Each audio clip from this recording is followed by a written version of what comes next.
As most of you know, I am a lifelong fan of the sport of horse racing. So I came to this project with a deeply held passion for the sport and a desire to see it thrive. To give you a little recap, in 1951, when they began measuring, horse racing was the top spectator sport in North America, both in terms of attendance and money earned.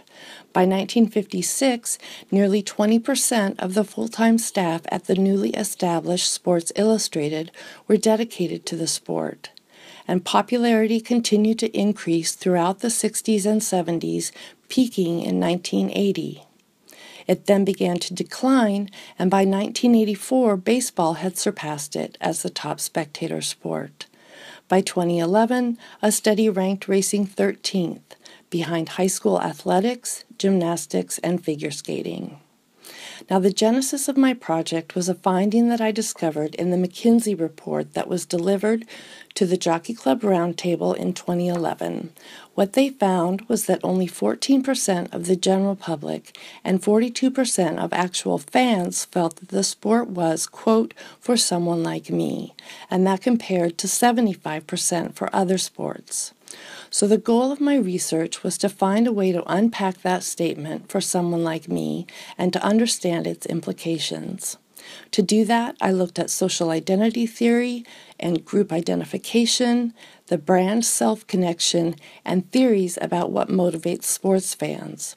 So what follows here is a much condensed version of the presentation I gave earlier this month to Jockey Club and Breeders' Cup executives. What I found in my research was that people weren't identifying with the way the sport presents itself, and that the sport needs to rebrand itself, not by changing what it is, but by emphasizing things that have been there all along and bringing it more current. In order to do this, I needed to identify what Jim Signorelli calls the unique value proposition. Now, we're all familiar with the unique selling proposition, but the UVP differs from the USP in that the USP describes a benefit or set of benefits, but a UVP tells you what the brand stands for. What I suggested is that we can get at a UVP for racing by looking at sports brands as archetypes. The goal of archetypal analysis is to give us the language and the frames of reference we need to bring out the brand's purpose. I won't go through all 12 of Signorelli's archetypes, but I will focus on 2. First, let's look at the motivations that the general sports fan has for watching sports. Here we see that entertainment is the strongest motive, and it's followed by eustress, which is just the opposite of distress, so it's a very positive emotional state. But this is a eustress that is influenced by entertainment. So people feel good simply because they're having a good time watching a competition. So the archetype for the majority of sports would be the conqueror. Now, the conqueror is noble and is identified by an ability to meet and overcome adversity. He is relentless, resilient, and confident in his abilities. He champions values such as courage, determination, endurance, strength, and success, and he disdains weakness, self-doubt, defeat, and vulnerability. So the UVP for the conqueror would be something like winning is everything. Now let's compare the motives people have for watching racing. Here we see that aesthetics, the beauty of the sport, is the strongest motive. It too is followed by eustress, but it's eustress influenced by witnessing something beautiful, which produces a very different kind of emotion. Edgar Allan Poe wrote, "Beauty of whatever kind, in its supreme development, invariably excites the sensitive soul to tears." In other words, we are often overcome and transformed by the emotional experience of witnessing something sublimely beautiful. What this suggests is that people attach a fundamentally different purpose to the sport of racing from what they attach to other sports. So the archetype for racing would be the wizard. The wizard seeks out experiences that transform the ordinary into the extraordinary. She represents the universal message of mystery, thrill, and novelty. She champions values such as magic, imagination, joy, fun, and surprise, and she disdains ordinariness, failure, the status quo, and boredom.